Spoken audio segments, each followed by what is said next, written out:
इसके बाद हम देखते हैं फिनोलों की अम्लता का कारण। फिनोलों की अम्लता का कारण हम इसमें उदाहरण इसके पहले देख चुके हैं। फिनोलों की अम्लता जब ये सोडियम, पोटेशियम या एल्यूमिनियम धातुओं के साथ क्रिया करते हैं, या फिर जब फिनोल की सोडियम हाइड्रोक्साइड के साथ अभिक्रियाएं होती हैं, जिससे हमें इसकी अम्लीय प्रकृति का पता चलता है। यहाँ पर हम देखें कि जो फिनोल की संरचना होती है उसमें जो ऑक्सीजन परमाणु होता है वो एक ऐसे कार्बन से जुड़ा होता है जो कि sp2 संकरित अवस्था में होता है। और हम जानते हैं कि जो sp2 संकरित कार्बन होते हैं उनकी इलेक्ट्रोनेगेटिविटी अधिक होती है, इसलिए वो जो ऑक्सीजन पर उपस्थित इलेक्ट्रॉन जोड़े हैं उन्हें अपनी ओर रिंग की तरफ आकर्षित कर लेता है, जिससे यहाँ पर जो ऑक्सीजन है उस पर धनावेश हो जाता है। और धनावेश आ जाने की वजह से अब ऑक्सीजन हाइड्रोजन के बीच जो आबंध जोड़ा होता है वह ऑक्सीजन की तरफ खिंच जाता है। इस तरह से हम देखें कि ऑक्सीजन हाइड्रोजन के बीच जो आबंध है उसकी ध्रुवता में वृद्धि हो जाती है, और ध्रुवता में वृद्धि हो जाने की वजह से यहाँ पर से हाइड्रोजन का प्रोटॉन के रूप में निष्कासन सरल हो जाता है। और इस तरह से हम देखें कि फिनोल अल्कोहलों की तुलना में ज़्यादा अम्लीय प्रकृति प्रदर्शित करते हैं। इसी तरह से हम देखें कि जो फिनोल है वह अल्कोहल तथा जल दोनों की तुलना में ही अधिक अम्लीय प्रकृति के होते हैं। और इसका उदाहरण हम जब इसके फिनोलों की सोडियम हाइड्रोक्साइड की क्रिया के द्वारा भी देख चुके हैं। जब फिनोल की सोडियम हाइड्रोक्साइड के साथ क्रिया होती है तो यह सोडियम फिनॉक्साइड यानी कि लवण बनाते हैं और साथ ही साथ जल भी बनाते हैं। यहाँ पर हम देखें कि जो फिनोलों की अधिक अम्लता के पीछे कारण है वह इसके पीछे हम दो कारण देख सकते हैं। पहला तो ये कि यहाँ पर फिनोलों का आयनन, यदि हम अल्कोहल और फिनोलों के आयनन की तुलना करें तो यहाँ पर अल्कोहल का जब आयनन होता है तो यहाँ पर RO- यहाँ पर एल्कोक्साइड आयन बनते हैं तथा प्रोटॉन H+ आयन बनते हैं। दूसरी ओर जब फिनोल का आयनन होता है तो यहाँ पर फिनॉक्साइड आयन बनते हैं, साथ ही साथ यहाँ पर H+ आयन बनते हैं। अब यहाँ पर हम देख चुके हैं कि जो फिनोल में OH समूह जो है वह sp2 हाइब्रिड कार्बन से जुड़ा हुआ है, जिससे जो ऑक्सीजन का इलेक्ट्रॉन जोड़ा है वह रिंग की तरफ खिंच जाता है, जिससे ऑक्सीजन और हाइड्रोजन के आबंध की ध्रुवता में वृद्धि हो जाती है और इसीलिए ये आसानी से प्रोटॉन त्याग सकते हैं और इसीलिए ये अल्कोहल की तुलना में अधिक अम्लीय होते हैं। दूसरी जो इसका ज़्यादा अम्लीय होने के पीछे कारण है वह है इनके आयनन के फलस्वरूप बनने वाले फिनॉक्साइड आयनों की स्थायित्व। यहाँ पर हम देखें कि जो एल्कोक्साइड आयन बनते हैं तो उस समय ऑक्सीजन पर ऋण आवेश आ जाता है, लेकिन जब फिनॉक्साइड आयन बनते हैं तो यहाँ पर जो ऑक्सीजन पर ऋण आवेश होता है वह वहाँ से दूर हटकर रिंग की तरफ खिंच जाता है, यानी कि जो इलेक्ट्रॉन जोड़ा है वह डीलोकेलाइज्ड हो जाता है और डीलोकेलाइज्ड हो जाने की वजह से ये जो फिनॉक्साइड आयन होते हैं वह इन अणुनादी संरचनाओं के द्वारा ज़्यादा स्थायित्व प्राप्त कर लेते हैं। और यही कारण है कि जो फिनॉक्साइड आयन होते हैं वह फिनोलों की तुलना में भी अधिक स्थायी होते हैं और इसी तरह की वजह से क्योंकि फिनॉक्साइड आयनों का स्थायित्व ज़्यादा होता है और इसीलिए जो फिनोल है आसानी से प्रोटॉन त्याग कर फिनॉक्साइड आयन जो कि अधिक स्थायी अवस्था है उसमें रहना चाहता है और इसलिए इस वजह से भी फिनोलों की अम्लता बढ़ जाती है। किसी भी अम्ल की अम्लता हम यहाँ पर उनके एसिड डिसोसिएशन कांस्टेंट Ka के वैल्यू के द्वारा पता कर सकते हैं, क्योंकि जो Ka की वैल्यू जितनी अधिक होती है कि उस स्पीसीज या यौगिक की अम्लता उतनी अधिक होती है, यानी कि जो एसिड डिसोसिएशन कांस्टेंट Ka है वह अम्लता के समानुपाती होता है। लेकिन जब हम pKa की बात करते हैं तो यहाँ पर हम देखें कि जो pKa है ये बराबर होता है -log Ka के बराबर होता है। यानी कि यहाँ पर जो Ka है वह अम्लता के तो समानुपाती होता है, लेकिन यहाँ पर जो pKa जो वैल्यू है उसके व्युत्क्रमानुपाती होता है। तो इस तरह से जब हम किसी यौगिक के pKa की वैल्यू की गणना करते हैं तो pKa वैल्यू की जो pKa की जो वैल्यू जितनी ज़्यादा अधिक होती है उस यौगिक की अम्लता उतनी ज़्यादा कम होती जाती है। तो इस आधार पर किसी भी यौगिक के हम pKa वैल्यू के आधार पर हम इनकी अम्लता की तुलना कर सकते हैं। इसके बाद हम देखते हैं प्रतिस्थापी फिनोलों की अम्लता।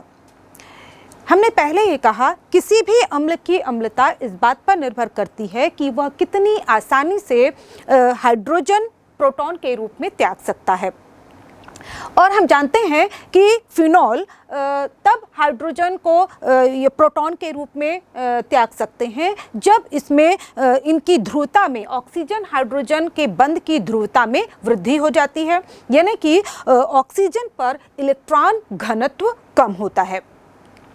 अब हम देखें कि यदि फिनोलों में ऐसे स्पीसीज या अणु उपस्थित होते हैं या ऐसे प्रतिस्थापी उपस्थित होते हैं जो कि ऑक्सीजन की इलेक्ट्रॉन घनत्व को कम करते हैं, तो निश्चित रूप से ऐसे प्रतिस्थापी फिनॉल की अम्लता को बढ़ाएंगे।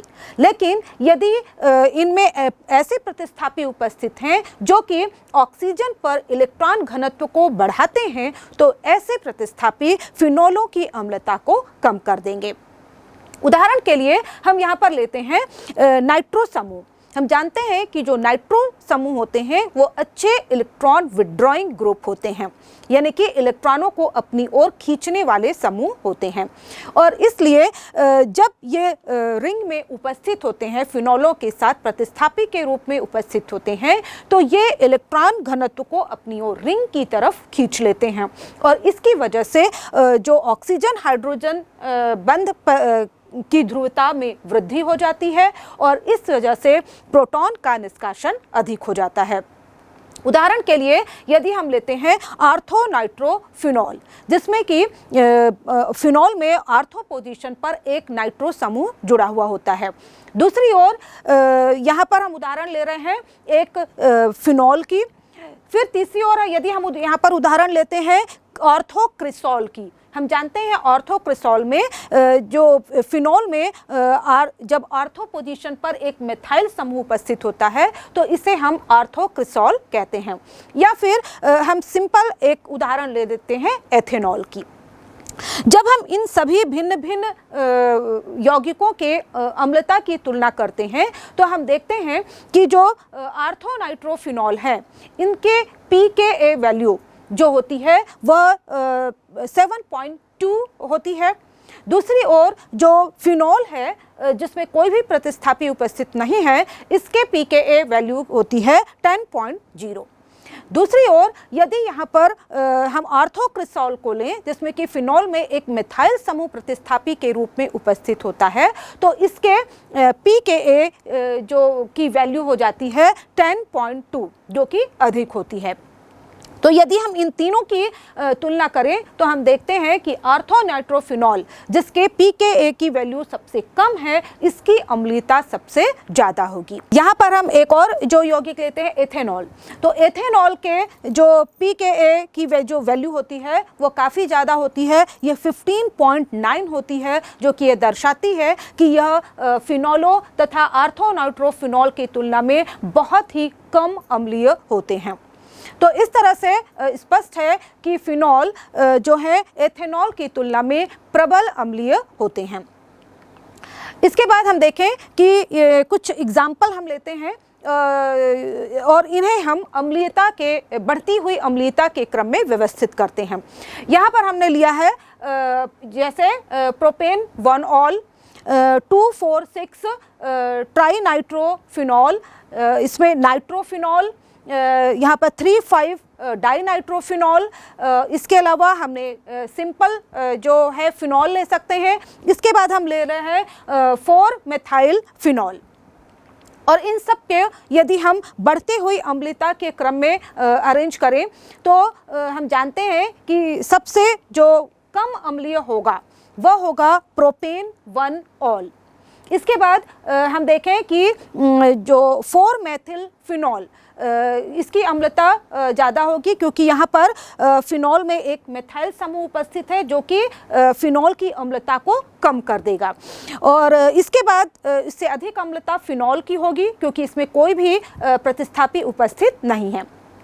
इसके बाद हम देखें कि जो बाकी के जो यौगिक हैं वो नाइट्रोफिनॉल है, यानी कि नाइट्रो समूह है जो कि अम्लता में वृद्धि करता है। तो 3 नाइट्रोफिनॉल, इसकी अम्लता फिनॉल की तुलना में अधिक होगी, तो यह उसके आगे आ जाएगा।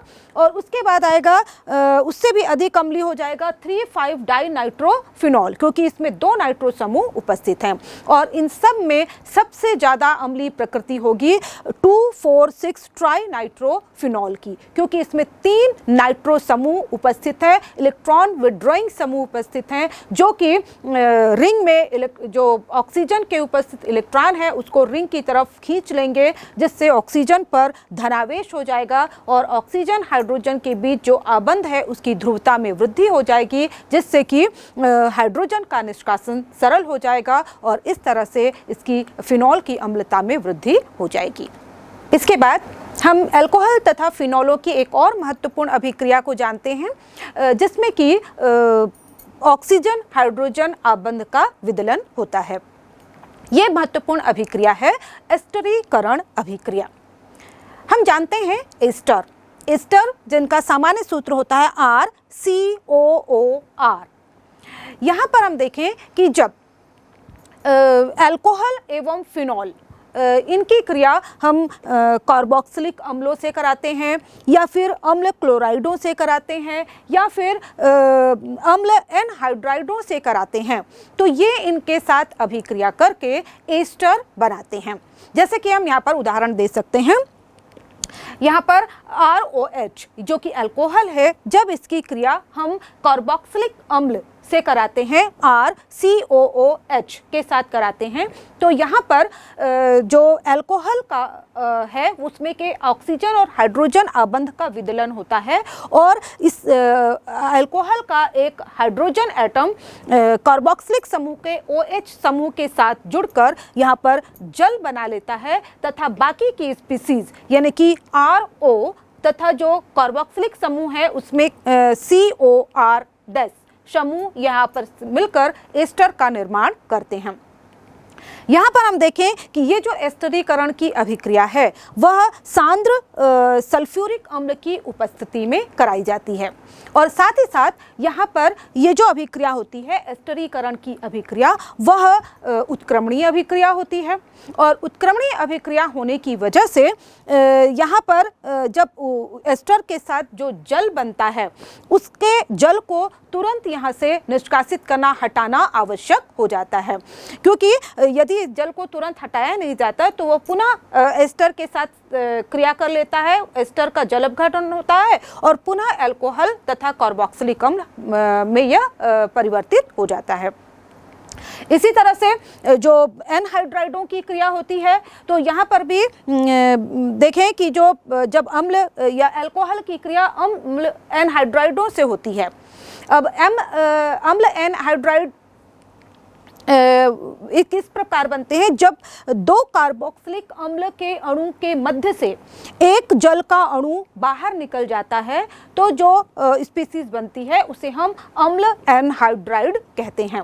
तो यहाँ पर जब ROH यहाँ पर अल्कोहल है, जब इसकी क्रिया हम अम्ल एनहाइड्राइड यानी कि RCO2O जैसे हम अम्ल एनहाइड्राइड को इस प्रकार से प्रदर्शित करते हैं। जब इनकी क्रिया अम्ल की उपस्थिति में कराई जाती है तो यहाँ पर भी एस्टर प्राप्त होते हैं और साथ ही साथ यहाँ पर जो अम्ल एनहाइड्राइड के एक RCO समूह का अल्कोहल के साथ ये जुड़कर एस्टर बनाते हैं, जबकि दूसरा जो RCO समूह होता है वह हाइड्रोजन को लेकर यह एसिटिक एसिड में परिवर्तित हो जाता है। तो इस तरह से यहाँ पर एस्टर तथा कार्बोक्सिलिक अम्ल ये प्राप्त होते हैं। इसी तरह जब हम अल्कोहलों की क्रिया एसिटिल क्लोराइड से कराते हैं, एसिटिल क्लोराइड जिसे हम सामान्य सूत्र RCOCl के द्वारा प्रदर्शित करते हैं, जब इनकी क्रिया एसिटिल क्लोराइड से कराते हैं तो ये यहाँ पर भी हमें एस्टर प्राप्त होते हैं और साथ ही साथ यहाँ पर HCl बनता है। अल्कोहल के जो हाइड्रोजन एटम है तथा जो अम्ल क्लोराइड हैं उनके Cl मिलकर यहाँ पर HCl का निर्माण करते हैं और इसलिए ये जो अभिक्रिया होती है वह क्षारक यानी कि पिरिडीन की उपस्थिति में कराई जाती है, जो कि यहाँ पर उत्पाद के रूप में बनने वाले HCl का उदासीनीकरण कर देती है। तो इस तरह से यहाँ पर हम भिन्न भिन्न विधियों के द्वारा अल्कोहल की क्रिया कार्बोक्सिलिक अम्लों से, अम्ल क्लोराइडों से या फिर अम्ल एनहाइड्राइडों से कराकर एस्टर प्राप्त करते हैं और यह जो अभिक्रिया होती है वह एस्टरीकरण की अभिक्रिया कहलाती है। ठीक इसी की तरह एक और महत्वपूर्ण अभिक्रिया है जिसे हम एसिटिलीकरण कहते हैं। अल्कोहल तथा फिनॉल में एसिटिल समूह CH3CO समूह को ऐड कराना या का योग कराना यह कहलाता है एसिटिलीकरण। इसे हम सैलिसिलिक अम्ल के उदाहरण के द्वारा समझ सकते हैं। सैलिसिलिक अम्ल जिसमें हम देख रहे हैं कि बेंजीन रिंग में एक कार्बोक्सिलिक समूह तथा एक हाइड्रोक्सिल समूह दोनों आर्थो पोजीशन पर उपस्थित होते हैं। जब इनकी क्रिया हम एसिटिक एनहाइड्राइड के साथ कराते हैं तो यहाँ पर जो फिनोलिक समूह OH समूह है यहाँ पर तो हाइड्रोक्सिल समूह के ऑक्सीजन और हाइड्रोजन बंध का विदलन होता है तथा यह हाइड्रोजन यहाँ पर से निष्कासित हो जाता है तथा इसका स्थान एक एसिटिल समूह COCH3 ले लेता है। तो इस तरह से यहाँ पर हमें एसिटिल सैलिसिलिक अम्ल प्राप्त होता है और जिसे हम एसिटिल सैलिसिलिक अम्ल को इसे सामान्य नाम एस्पिरिन के नाम से भी जानते हैं और यह टेबलेट के रूप में भी बाजार में उपलब्ध होती है, जो कि पीड़ाहारी या ज्वरनाशी के तौर पर उपयोग में लाई जाती है। साथ ही साथ जो एनहाइड्राइड का जो बचा हुआ CH3CO समूह होता है वह निष्कासित हुए प्रोटॉन को ग्रहण करके यह एसिटिक एसिड में कन्वर्ट हो जाता है। तो इस तरह से हम देखें कि सैलिसिलिक अम्ल के एसिटिलीकरण के द्वारा हम एक महत्वपूर्ण उत्पाद एसिटिल सैलिसिलिक अम्ल प्राप्त करते हैं और जो कि एक एस्पिरिन के नाम से जानी जाती है।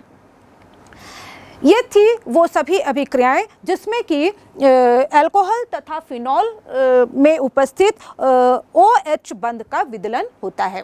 अब हम उन रासायनिक अभिक्रियाओं को देखते हैं जिनमें कि कार्बन और ऑक्सीजन के बीच उपस्थित बंधों का विदलन होता है।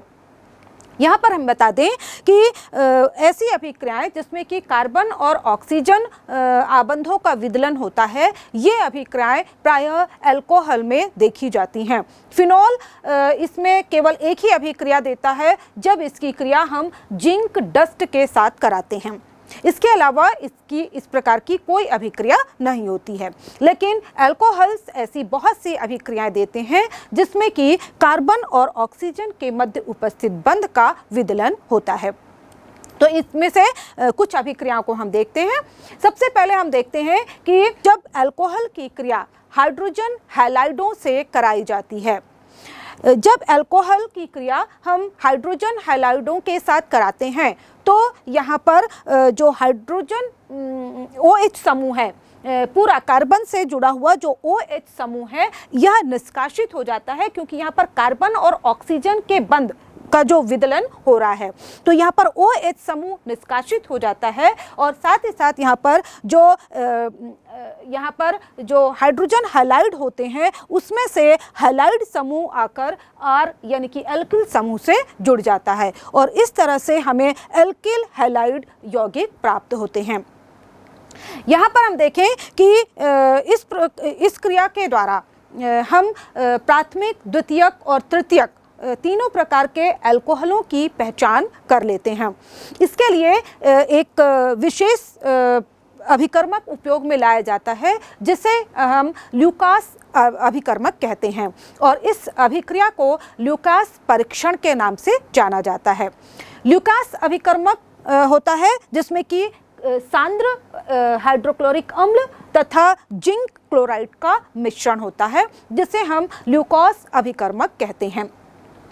यह जो परीक्षण है वह इस सिद्धांत पर आधारित है कि जब अल्कोहलों को भिन्न भिन्न अल्कोहल यानी कि प्राथमिक, द्वितीयक या तृतीयक प्रकार के जो अल्कोहल हैं उनको जब ल्यूकास अभिकर्मक में डाला जाता है तो ये इसमें अविलेय होते हैं और इसमें एक अविलेयता प्रदर्शित करते हैं, और इसलिए जो सॉल्यूशन मिक्सचर होता है उसमें ये धुंधलापन उत्पन्न करते हैं।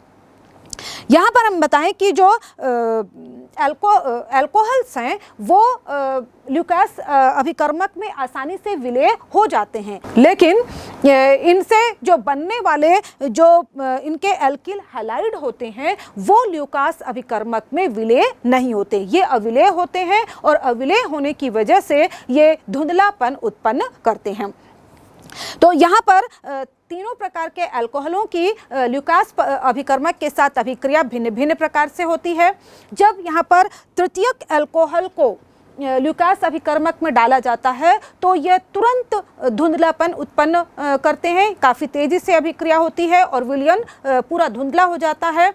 जबकि सामान्य ताप पर जो द्वितीयक अल्कोहल हैं वो कुछ समय के पश्चात धुंधलापन उत्पन्न करते हैं, यानी कि यह अभिक्रिया कुछ धीमी गति से होती है। जबकि जो प्राथमिक अल्कोहल होते हैं वो सामान्य ताप पर इसमें धुंधलापन उत्पन्न नहीं करते हैं।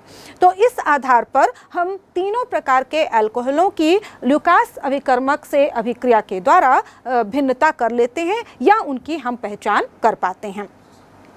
इसके पश्चात दूसरी अभिक्रिया है वह है फास्फोरस ट्राई हाइलाइडों के साथ अभिक्रिया।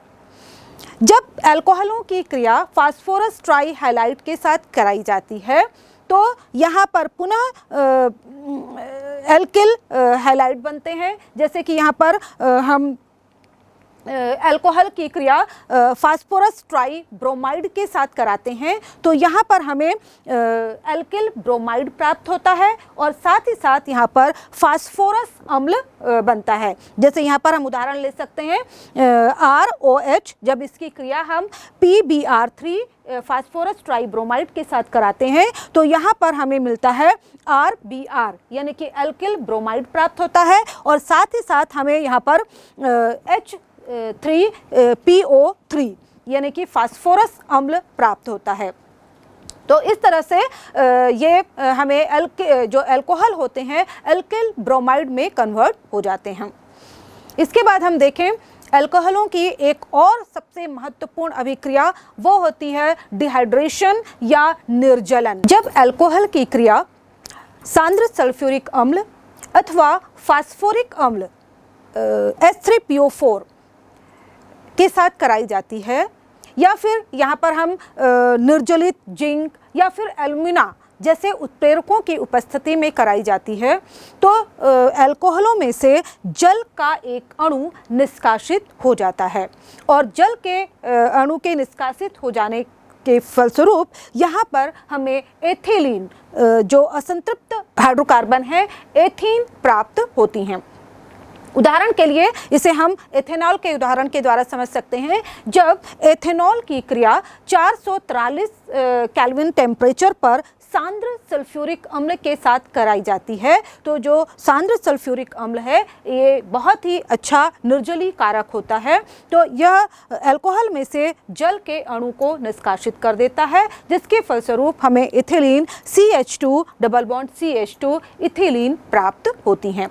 इसे हम निर्जलीकरण की अभिक्रिया कहते हैं क्योंकि इसमें जल का एक अणु बाहर निकल जाता है। इसी तरह से प्राथमिक अल्कोहलों के अलावा द्वितीयक तथा तृतीयक अल्कोहल भी अम्ल की उपस्थिति में क्रिया कराने पर निर्जलित होकर असंतृप्त एल्कीन में परिवर्तित हो जाते हैं। जैसे कि जब यहाँ पर द्वितीयक अल्कोहल की क्रिया हम कराते हैं तो यहाँ पर लगभग 85% हमें फास्फोरिक अम्ल की आवश्यकता होती है और यहाँ पर जो तापमान है वह 440 केल्विन का रखा जाता है, जिसके फलस्वरूप ये असंतृप्त एल्केन में परिवर्तित हो जाते हैं तथा जल का एक अणु निष्कासित हो जाता है।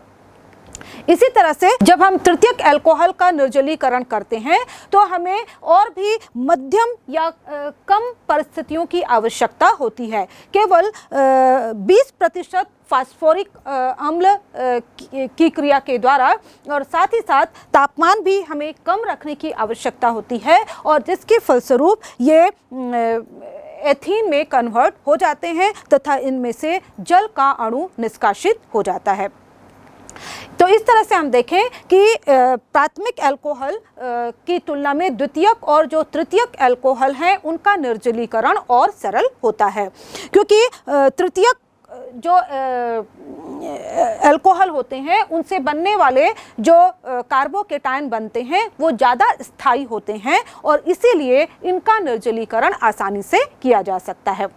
यदि हम एथेनॉल के निर्जलीकरण की क्रियाविधि को समझें तो यह अभिक्रिया हमें और अच्छी तरह से समझ में आ जाती है। एथेनॉल का जो निर्जलीकरण की पूरी प्रक्रिया होगी उसे हम 3 पदों में बांट सकते हैं। सबसे पहले है यहाँ पर अल्कोहल को प्रोटोनेटेड करना या प्रोटोनेट अल्कोहल प्राप्त करना।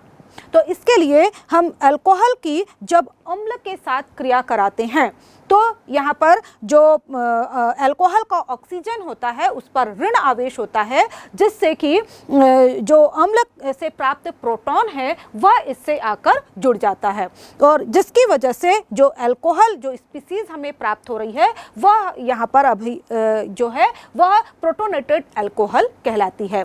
अब यहाँ पर जो स्पीसीज प्राप्त हो रही है उसमें ऑक्सीजन पर पॉजिटिव चार्ज आ जाता है। ये जो अभिक्रिया होती है यह उत्क्रमणीय प्रकृति की होती है और यह काफ़ी तीव्र गति से होती है। दूसरे पद में अब हम लेंगे कि जो कार्बोकेटायन का बनना। यहाँ पर हम देखें जो प्रोटोनेटेड अल्कोहल प्राप्त हुआ है जिसमें कि ऑक्सीजन पर पॉजिटिव चार्ज है। तो जैसे कि मैंने पहले भी बताया कि जो ऑक्सीजन पर पॉजिटिव चार्ज जब होता है तो यह काफ़ी अस्थायी अवस्था होती है। तो इस स्थिति में जो ऑक्सीजन है वो कार्बन ऑक्सीजन के मध्य उपस्थित इलेक्ट्रॉन जोड़ों को अपनी ओर खींच लेता है और उन जोड़ों के साथ यह जल के रूप में निष्कासित हो जाता है।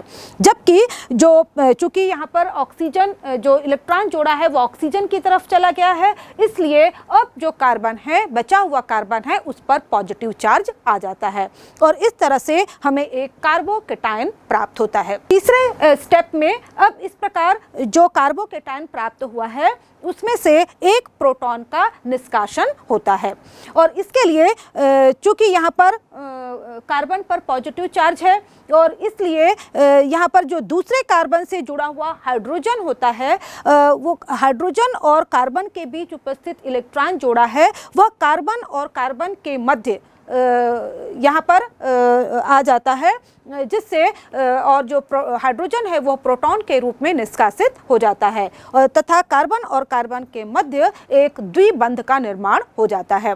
तो इस तरह से जहाँ पर जो एथेनॉल है वह एथीन में परिवर्तित हो जाता है और साथ ही साथ जो एक प्रोटॉन है वो H+ आयन के रूप में बाहर निकल जाता है। तो यहाँ पर हम देखते हैं कि जो प्रथम चरण में प्रोटॉन H+ आयन जो उपयोग हुआ था वह तृतीय चरण में पुनः निष्कासित हो जाता है। तो इस तरह से यहाँ पर हम देखते हैं कि इन 3 पदों में के आधार पर यहाँ पर निर्जलीकरण की अभिक्रिया पूर्ण होती है। इसके बाद हम देखते हैं एक और जो महत्वपूर्ण अभिक्रिया है वह है अल्कोहलों का ऑक्सीकरण। या हम चूँकि जब अल्कोहलों का ऑक्सीकरण होता है तो यहाँ पर OH बंध तथा CH बंध दो बंधों का एक साथ विदलन होता है और यहाँ पर दो हाइड्रोजन यहाँ से निकलकर निष्कासित होते हैं। और इस तरह से, क्योंकि हम जानते हैं ऑक्सीजन का जुड़ना भी ऑक्सीकरण होता है या फिर स्पीसीज में से हाइड्रोजन का निकलना भी ऑक्सीकरण कहलाता है। तो यहाँ पर हम देखें OH तथा CH दो बंधों का विदलन होता है, जिसके फलस्वरूप दो जो हाइड्रोजन होते हैं वह यहाँ से निष्कासित होते हैं। इसीलिए इस अभिक्रिया को विहाइड्रोजनीकरण की अभिक्रिया भी कहते हैं। दो हाइड्रोजन के निष्कासन के पश्चात यहाँ पर कार्बोनिल यौगिकों का निर्माण होता है। चूँकि यहाँ पर विशेष प्रकार के ऑक्सीकारक अभिकर्मकों का उपयोग यदि हम करते हैं तो यहाँ पर जो प्राथमिक अल्कोहल हैं वो ऑक्सीकृत होकर एल्डिहाइड में परिवर्तित हो जाते हैं और उसके पश्चात एल्डिहाइड अंत में जाकर कार्बोक्सिलिक अम्लों में परिवर्तित हो जाते हैं। तो इस तरह से जो ऑक्सीकरण की क्रिया है वह दो हाइड्रोजनों के निष्कासन के द्वारा पूरी होती है और इसीलिए इस क्रिया को हम विहाइड्रोजनीकरण भी कहते हैं। इसे हम एक उदाहरण के द्वारा भी समझ सकते हैं। यहाँ पर हमारे पास उदाहरण है अल्कोहल का, प्राथमिक अल्कोहल RCH2OH। जब हम इसका ऑक्सीकरण करते हैं तो हमें RCHO यानी कि एक एल्डिहाइड प्राप्त होता है, जो कि आगे और ज़्यादा ऑक्सीकृत होकर अंत में RCOOH यानी कि कार्बोक्सिलिक अम्लों में परिवर्तित हो जाते हैं। यदि हमें इन अल्कोहलों को सीधे ही कार्बोक्सिलिक अम्लों में परिवर्तित करना होता है तो इसके लिए हमें उच्च ऑक्सीकारकों की आवश्यकता पड़ती है। प्रायः इसके लिए अम्लीकृत पोटेशियम परमैंगनेट का उपयोग किया जाता है। इसके अलावा एल्डिहाइडों को प्राप्त करने के लिए निर्जलीय माध्यम में क्रोमियम ऑक्साइड या क्रोमियम एनहाइड्राइड CrO3 का उपयोग भी किया जाता है, जिसमें कि प्राथमिक अल्कोहल RCH2OH यह CrO3 की उपस्थिति में एल्डिहाइड में ऑक्सीकृत हो जाते हैं। प्राथमिक अल्कोहल के ऑक्सीकरण से यदि हमें अधिक मात्रा में या ज़्यादा मात्रा में यदि हमें एल्डिहाइड की आवश्यकता होती है, प्राप्त करनी होती है, तो इसके लिए एक विशेष प्रकार के श्रेष्ठ ऑक्सीकारक का उपयोग किया जाता है, जिसे PCC कहते हैं, जिसका जो फुल फॉर्म होता है वह है पिरिडीनियम क्लोरोक्रोमेट, जो कि क्रोमियम ऑक्साइड का पिरिडीन तथा HCl के साथ बना हुआ एक संकुल यौगिक होता है। जब इसी तरह से जब द्वितीयक अल्कोहल की क्रिया हम PCC के द्वारा कराते हैं तो क्योंकि ये बहुत ही अच्छा ऑक्सीकारक है और इसलिए यहाँ पर हमें द्वितीयक अल्कोहलों से क्रिया कराने पर हमें कीटोन उत्प्रेरक के तौर पर प्राप्त होते हैं। जैसे यहाँ पर हम देख लें RCHOH R is equal to CrO3, इससे जो बनेगा वो हमें मिलेगा RCOR। तो इस तरह से हमें जो द्वितीयक अल्कोहल है उससे कीटोन प्राप्त हो जाते हैं। इसके अलावा हम देखें जो तृतीयक अल्कोहल होते हैं वो ऑक्सीकरण की क्रिया नहीं देते हैं।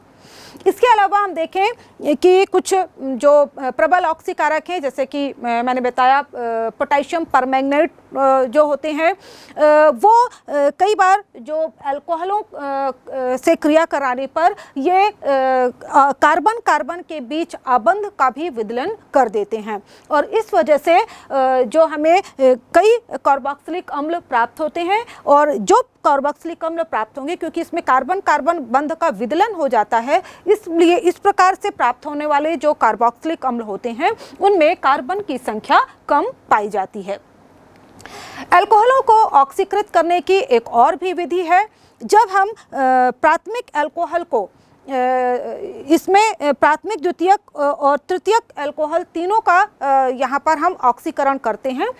जब हम प्राथमिक अल्कोहल का 573 केल्विन तापमान पर जब इसे हम कॉपर के ऊपर से प्रवाहित करते हैं तो यह जो प्राथमिक अल्कोहल है वह एल्डिहाइड में परिवर्तित हो जाते हैं। दूसरी ओर जो द्वितीयक अल्कोहल होते हैं, जब उन्हें हम गर्म कॉपर यानी कि 573 केल्विन पर जब कॉपर के ऊपर से प्रवाहित करते हैं तो हमें ये कीटोन प्राप्त होते हैं। जबकि यदि हम तृतीयक अल्कोहलों की क्रिया कराते हैं यानी कि इसे 573 केल्विन पर कॉपर के ऊपर प्रवाहित करते हैं तो इनका ऑक्सीकरण नहीं होता है बल्कि इनका निर्जलीकरण हो जाता है और इस तरह से निर्जलीकरण के फलस्वरूप हमें एथीन प्राप्त होती हैं। तो इस तरह से हम देखें कि अल्कोहलों के भिन्न भिन्न ऑक्सीकारकों के द्वारा ऑक्सीकरण करके हम विभिन्न प्रकार के एल्डिहाइड, कीटोन तथा एथीन्स प्राप्त कर सकते हैं। यहाँ पर हमने देखा कि जब मेथेनॉल या एथेनॉल का ऑक्सीकरण होता है तो एल्डिहाइड तथा अम्ल बनते हैं। इसी तरह से हमारे शरीर में भी जब मेथेनॉल और एथेनॉल उपस्थित हो जाते हैं तो उनका जैविक ऑक्सीकरण होता है और जिसके फलस्वरूप यहाँ पर अम्ल उत्पन्न होते हैं। प्रायः ये देखा गया है कि अल्कोहल का सेवन करने वाले व्यक्ति कभी कभी जब गलती से मेथेनॉल का सेवन कर लेते हैं या जिसे हम विकृतीकृत अल्कोहल कहते हैं, जिसमें एथेनॉल के साथ साथ मेथेनॉल भी उपस्थित होता है। जब इस प्रकार के अल्कोहल का सेवन कर लेते हैं तो मेथेनॉल के ऑक्सीकरण से उनके शरीर में मेथेनल यानी कि मेथेन एल्डिहाइड या जिसे हम कहते हैं फॉर्मेल्डिहाइड का फॉर्मेशन होता है और जो कि आगे चलकर फॉर्मिक एसिड में कन्वर्ट हो जाता है, जो कि हमारे शरीर के लिए काफ़ी घातक होता है, जिससे कि अंधापन उत्पन्न हो सकता है या फिर व्यक्ति की मृत्यु भी हो जाती है। तो यही वजह है कि यहाँ पर जो एथेनॉल में विकृतीकृत कर देने के फलस्वरूप जो मेथेनॉल उपस्थित होता है वह काफ़ी विषाक्त होता है। जैसे कि कई बार हम पेपर में न्यूज़पेपर में पढ़ते हैं कि जहरीली शराब पीने की वजह से लोगों की मृत्यु हो गई। तो इसकी वजह यही होती है क्योंकि एथेनॉल में मेथेनॉल मिला होता है और मेथेनॉल जब ऑक्सीकृत होता है, जैविक रूप से ऑक्सीकृत होता है शरीर के अंदर, तो उसमें फॉर्मेल्डिहाइड बनता है और जो अंत में जाकर फॉर्मिक एसिड में कन्वर्ट हो जाता है, जो कि हमारे शरीर के लिए काफ़ी घातक होता है।